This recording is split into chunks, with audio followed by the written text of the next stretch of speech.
Vamos a hablar de las 4 secciones, de los 4 grupos de instrumentos que constituyen una orquesta clásica. En primer lugar tenemos las cuerdas. Estas cuerdas son generalmente 4 instrumentos: violines, violas, chelos y contrabajos. Los vamos a ver más en detalle a continuación. Naturalmente hay otros instrumentos de cuerda, los pueden ver también en la gráfica o en el rectángulo, que dice que son, por ejemplo, el arpa, la mandolina, la guitarra, etc. Pero esos instrumentos no son tan estables dentro de la orquesta como lo son el violín, la viola, el cello y el contrabajo. Luego tenemos un segundo grupo que es el viento-maderas. Las maderas son instrumentos que están representados por las flautas pícolos, oboes, cornos ingleses, etc. Hay otros más, pero estos son los fundamentales. Luego tenemos los bronces, esos instrumentos brillantes, no solamente en apariencia y en su aspecto porque son brillantes, sino que también tienen una gran sonoridad, son muy potentes. Ahí tenemos las tubas, los trombones, las trompetas, etc. Hay más, pero estos son los esenciales. Y finalmente, tenemos un grupo no menos importante que son los instrumentos de percusión y efectos especiales.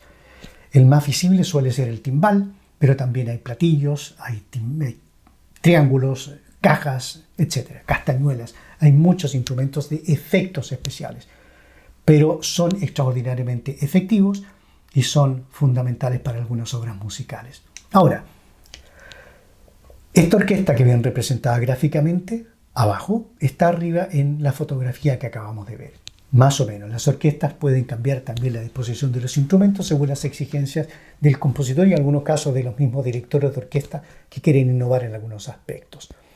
Ahora, ¿qué pasa con las cuerdas? Las cuerdas acabamos de decir que son 4 instrumentos en lo fundamental: el violín, la viola, el cello y el contrabajo. Y como lo pueden ver ahí, son extraordinariamente parecidos entre ellos. Okay, difieren obviamente en el tamaño y hay otras diferencias, pero en general son instrumentos muy parecidos. Pero un detalle interesante: estos instrumentos ya eran perfectos por allá por los años 1600, 1700. Ya en esa época los grandes fabricantes italianos de estos instrumentos, sobre todo cello, violas, violines, Stradivari, Montagnana, Guarnieri, ya eran perfectos en esa época. La gran diferencia, lo mismo que los arcos, las grandes diferencias eran fundamentalmente dadas por las cuerdas, que eran de tripas animales y no tenían la calidad de las cuerdas existentes hoy en día con materiales sintéticos. Esas cuerdas se desafinaban con bastante facilidad, pero al mismo tiempo no generaban una potencia de sonido, una sonoridad suficientemente fuerte, que tampoco era necesaria, por cierto, porque tienen que pensar que las salas de concierto de hace 100, 200, 300 años atrás eran muy chiquitas. Por lo tanto, no se necesitaba una gran sonoridad, bastaba con esas cuerdas. Pero a medida que fue aumentando el tamaño de las salas de concierto, aumentando con él fue también la necesidad de generar sonidos más poderosos. Y de ahí el avance en las cuerdas. Pero en general, estos instrumentos ya eran perfectos hace 400 años. Y eso no lo conoce ningún otro instrumento. Los otros instrumentos han ido progresando, han ido evolucionando durante los años. Ahora, este grupo de las cuerdas tiene características muy especiales y son particularmente interesantes de comentar. En primer lugar, tocan la mayor parte del tiempo. Lo van a ver en cualquier concierto que vayan donde hay una orquesta convencional. En segundo lugar, son instrumentos que tienen un sonido muy homogéneo, a diferencia de las maderas y los bronces, que son extremadamente diferenciables e individuales. De hecho, si ustedes están tocando en una cuerda baja de un violín o una cuerda relativamente alta de una viola, de repente se confunden y hay que tener un oído bastante agudo para poder escuchar esa diferencia que existe. Pero son instrumentos altamente versátiles, son muy expresivos, ¿ya? Y un aspecto o un elemento que ayuda a esa expresividad es el uso del arco, esta cosa con el que el instrumento se toca. Y es que este arco, dentro de sus múltiples opciones de cómo utilizarlo, debe ser movido en una dirección determinada, que está determinada, vamos a ver a continuación, por básicamente 3 personas. Si se mueve hacia arriba, un compositor puede indicarlo en las notas, en las partituras, y si se mueve hacia abajo también con esos símbolos que ustedes pueden estar viendo aquí. Una V es hacia arriba y este pequeño corchete es hacia abajo. Ahora, ¿en qué dirección se mueve el arco. Lo determina esencialmente el compositor, pero también lo puede alterar el director de orquesta y en algunos casos también el concertino. ¿Quiénes son estos personajes? El compositor no lo tenemos acá, pero si vemos la orquesta, tienen en el centro al señor director con un círculo rojo y en segundo lugar, a su derecha o a la pantalla de ustedes a la izquierda, tenemos el concertino. Ese señor al cual el director de orquesta le da la mano cuando entra al escenario, y lo propio hace el solista que pueda estar de turno en ese momento. Y ese señor tiene un rol importante porque es el representante, por así decirlo, de la orquesta. Ese apretón de mano del director y el apretón de mano del concertista de turno es un saludo y un agradecimiento a la orquesta en general. ¿Ok? Ahora, la forma en que se mueve este arco influye enormemente en la dinámica y la textura del sonido. Y con dinámica me estoy refiriendo al volumen que es capaz de generar un instrumento. Aquí hay una pieza que quiero que oigan. Ojalá la puedan escuchar también para ser consecuentes con nuestra definición. Pero el gran compositor inglés Edward Elgar compuso una música llamada de pompa y circunstancia. Y una de esas piezas es esta que hay aquí. Y verán ustedes que el mismo compositor tiene puesto en las notas, y lo pueden ver con esas marcas, cuando el arco va hacia abajo y cuando va hacia arriba. Y eso lo pone, se indica en todas estas notas acá. Ahora, ¿por qué es importante? Porque cuando ustedes van moviendo el arco hacia abajo, piensen nada más en la fuerza que pueden ejercer ustedes con la mano, con la base del arco sobre las cuerdas. Es mucha. Pero cuando ya el arco está muy abajo, no pueden con el extremo distal del arco hacer la misma fuerza sobre las cuerdas, por lo tanto no se puede generar un sonido muy poderoso.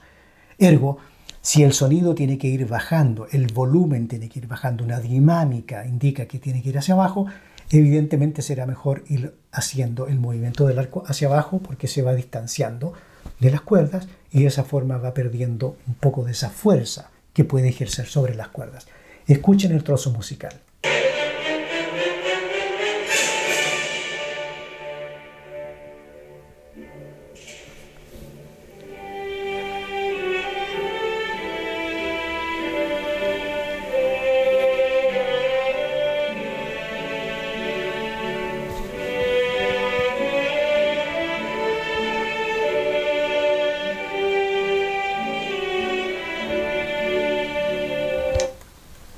¿Ok?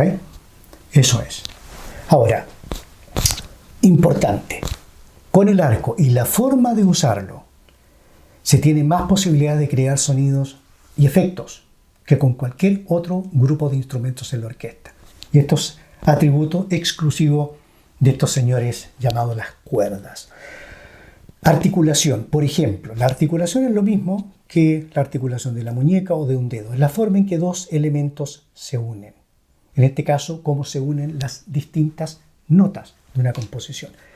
Y ahí hay una serie de nombres que definen la forma en que estas notas deben unirse.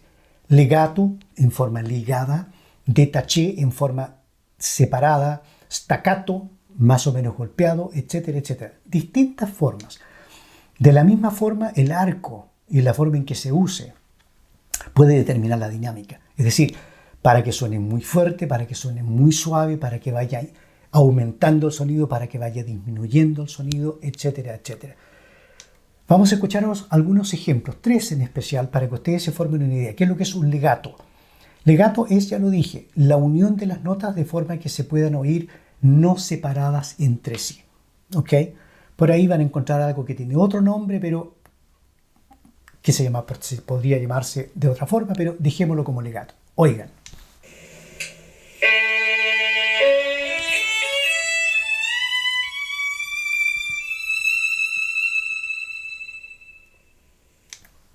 Ahí lo tienen. Segunda opción, staccato. ¿Cómo suena un staccato?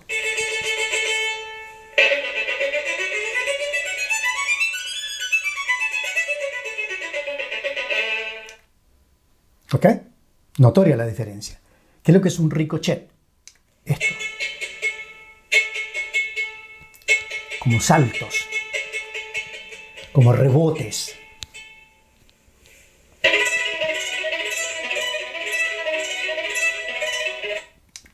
Eso es un ricochet.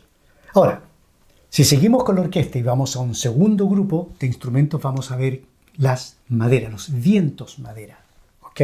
Instrumentos de madera que son activados por el viento que sopla el músico dentro de esos instrumentos.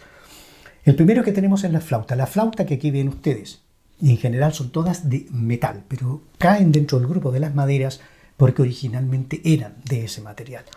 Luego tenemos el clarinete como los más populares, lo mismo que el oboe, el corno inglés, el fagot y el contrafagot. Ahora, aquí es interesante que sepan que estos 4 últimos instrumentos, todos forman parte de la familia de los oboes. Y todos estos instrumentos tienen además una boquilla, una lengüeta doble, que es esta lengüeta que los músicos son los que normalmente tienen que manufacturarla, prepararla. Y eso es el lugar por donde se sopla el aire y se genera el sonido. Un tema muy interesante, pero que no es parte de lo que vamos a conversar ahora. Ahora, la flauta es un instrumento madera, como lo son también los saxofones. Y aquí no se confundan porque si bien es cierto el saxofón es un instrumento hecho efectivamente de metal, las lengüetas, las boquillas son de madera. Y eso es porque son clasificados como maderas. Tan simple como eso. Ahora, las maderas tienen características muy especiales. A diferencia de las cuerdas, cada instrumento en la sección de las maderas, de los vientos madera, tiene una personalidad. Y esa personalidad ha sido interesantemente caracterizada por muchos compositores. ¿Ya? Le han dado un carácter muy definido. Y dependiendo de qué instrumento estemos hablando, tienen distintos rasgos tonales, registros, muy abajo o muy arriba, y tipos de sonido, que son perfectamente diferenciables.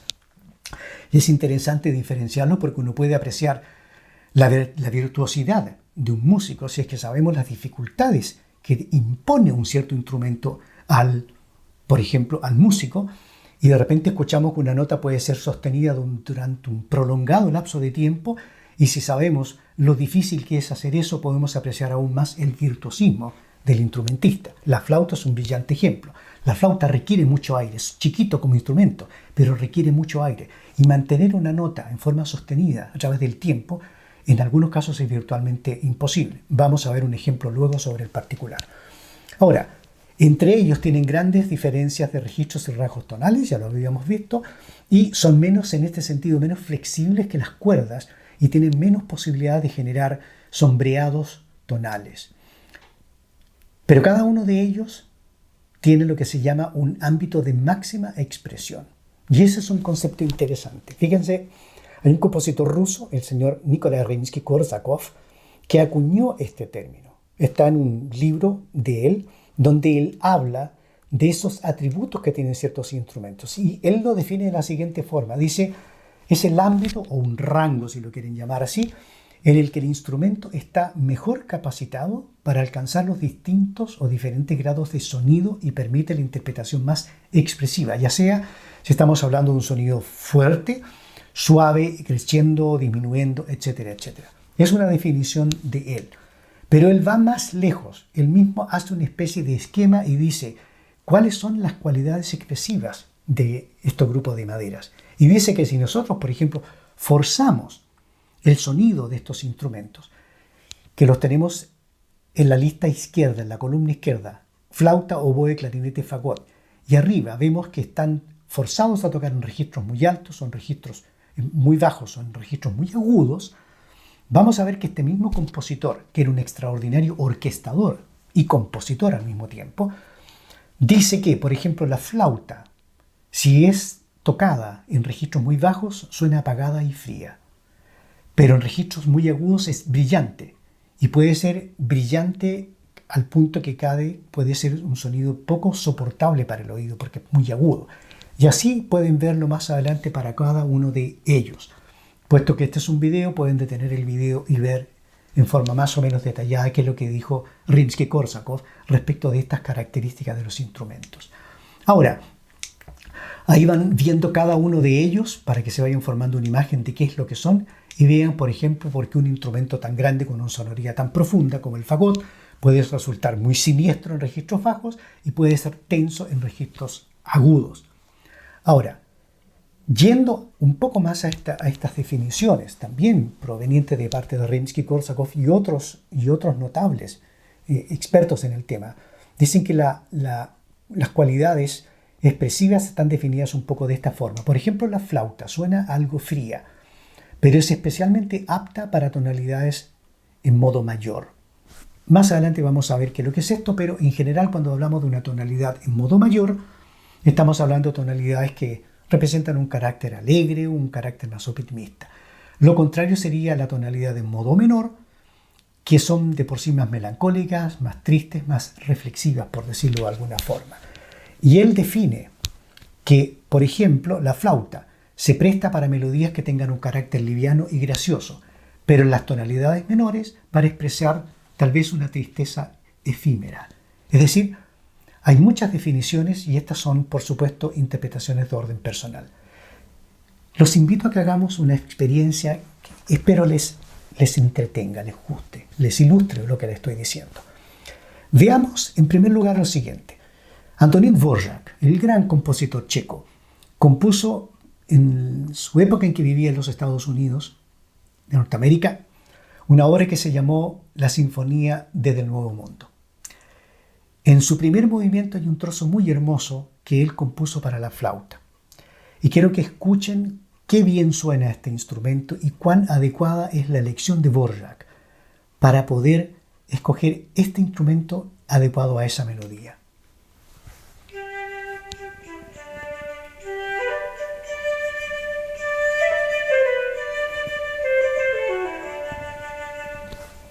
Ahora lo vamos a escuchar con orquesta para que vean cuán hermosa es esta melodía.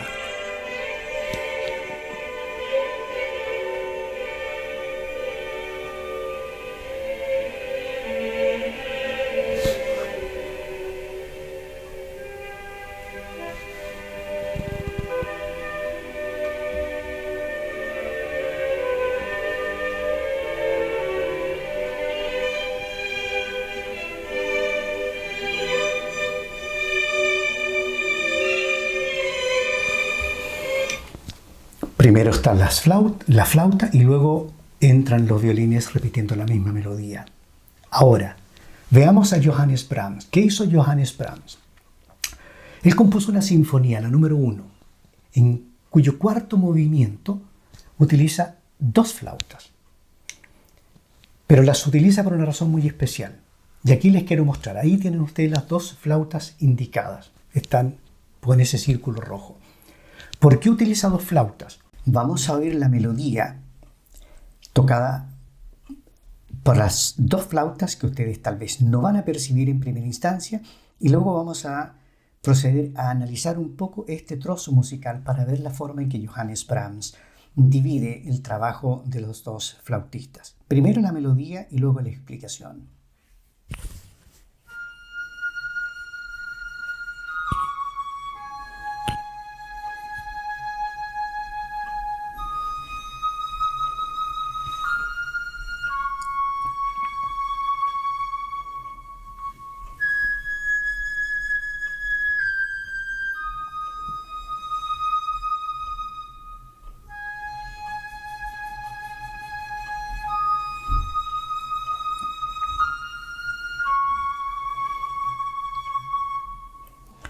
Lo que aquí sucede es muy interesante y pone de manifiesto lo que les comentaba anteriormente.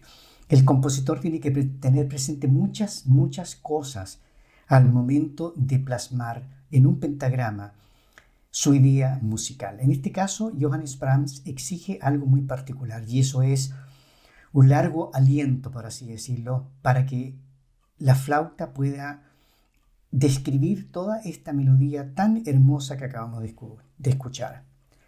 ¿Y qué es lo que hace Johannes Brahms? En primer lugar, lo siguiente. Esta es la melodía. Ustedes no necesitan realmente saber leer notas, simplemente fijarse en las formas de estas notas para tener una idea en qué consiste esto. Esta nota, que se llama una nota redonda, dura 4 tiempos. ¿Ok? Ahora, lo que aquí sucede es el primer flautista toca este trocito melódico, pero cuando llega acá ya tiene menos aire en sus pulmones. ¿Y qué es lo que hace Brahms? Pide que un segundo flautista, el indicado acá, dos flautas, el segundo flautista, tome esta misma nota y la toque en forma relajada porque él tiene todo el aire en sus pulmones. Y con eso le da tiempo a que el flautista que terminó aquí retome la melodía desde acá, pero descansado. Ahora, el segundo aspecto aquí es el siguiente. Aquí ustedes están viendo esta figura, esta letra, la letra F, eso es indicativo de forte. Es decir, ahí se tiene que tocar esta nota en forma más fuerte.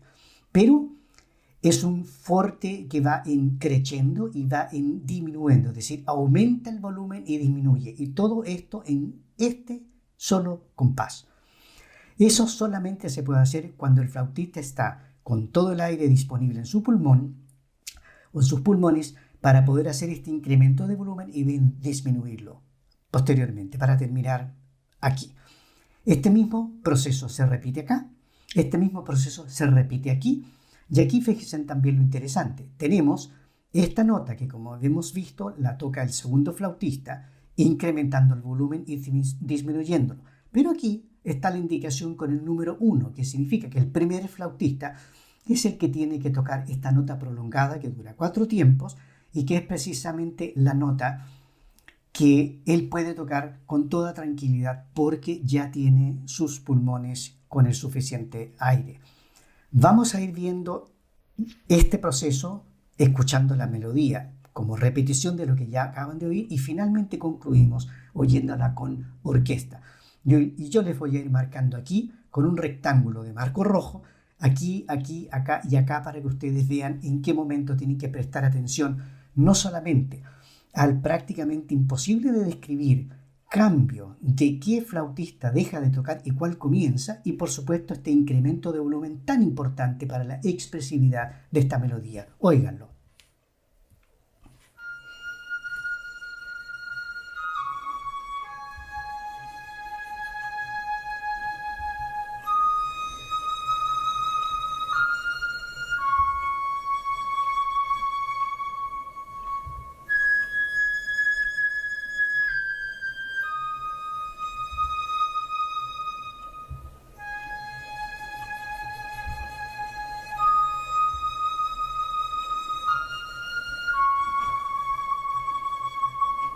Y ahora con acompañamiento orquestal.